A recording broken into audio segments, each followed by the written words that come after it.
Depuis quelques années, dans une dizaine d'États américains, on peut acheter de la marijuana ou cannabis en toute légalité, sans fréquenter le marché noir. En Suisse, on trouve des cigarettes au cannabis dans les supermarchés ou dans les gares.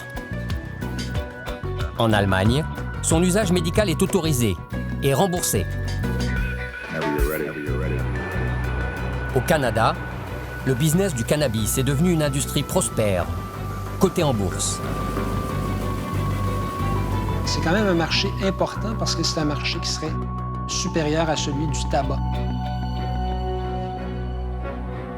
Et pourtant, cette plante a longtemps été interdite. America's public enemy number one in the United States is drug abuse.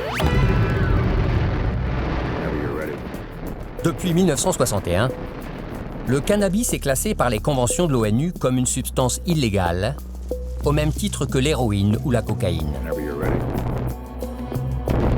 Marijuana, pot, grass, whatever you want to call it, is probably the most dangerous drug in the United States, and we haven't begun to find out all of the ill effects.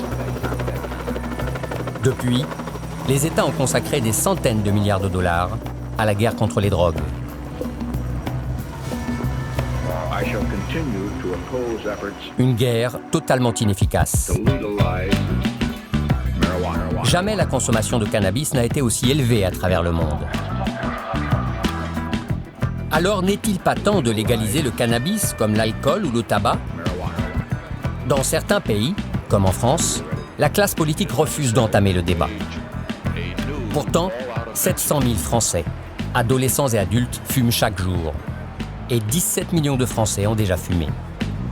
À bas la prohibition du cannabis. En France, nous réclamons un véritable débat. Nous voulons la dépénalisation de l'usage.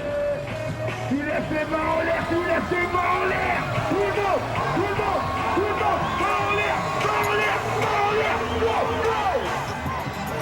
La politique actuelle ne satisfait ni les consommateurs, ni les médecins, ni la police.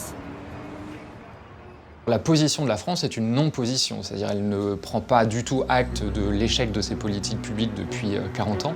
On est le dernier pays aujourd'hui parmi tous nos voisins à ne pas avoir au moins dépénalisé. Alors, que se passe-t-il quand des États légalisent cette substance? Comment réagissent les mafias qui détenaient jusque-là le monopole de ce commerce? Les criminels ont de l'avenir, mais pas dans le cannabis. À qui profite vraiment la légalisation?